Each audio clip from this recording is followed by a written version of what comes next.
The Driver series may not have an entirely blemish-free history, but the heart of this series has always been its true fanboy appreciation for the great chase movies of the 70s and 80s.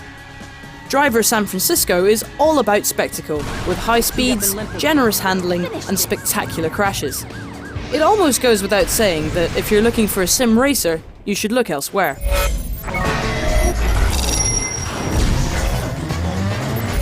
Driver San Francisco is very 70s in its colour palette and sometimes its soundtrack, even though it's actually set in modern times. There are some great contemporary bands like the 2220s on the playlist, alongside 70s and 80s staples, but it all sits very well together.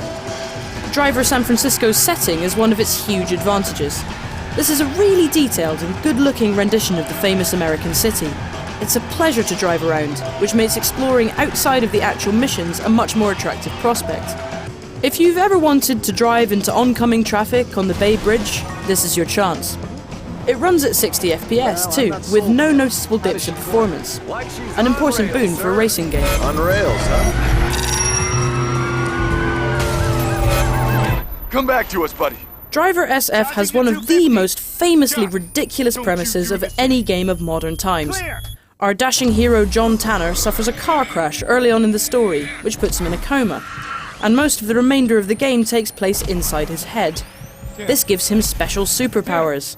Instead of being restricted to one car, which is so 2008, you can press a button at any time to zoom out to a bird's eye view of San Francisco, and then jump right back into any other car on the road, briefly inhabiting the driver's body.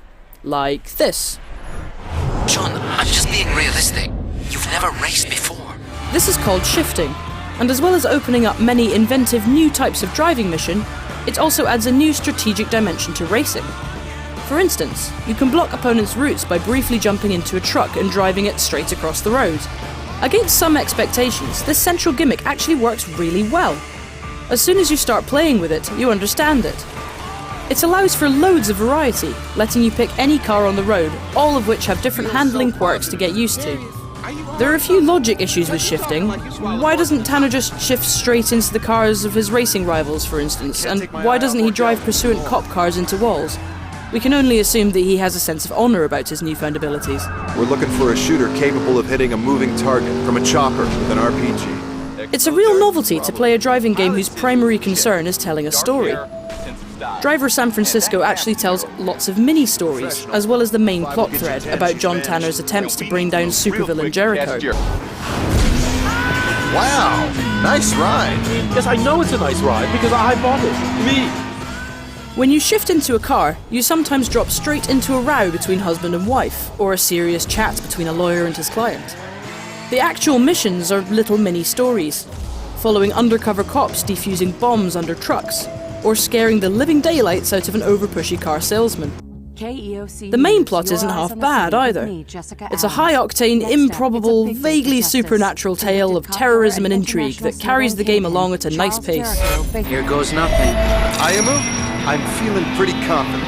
You really think we can do it? I think they're gonna build us a statue. Driver is actually at its worst when it's trying to be a racer.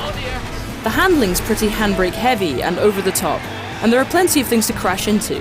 And although that's great fun when you're in a chase, it's not so much fun when you're trying to beat a time or beat opponents.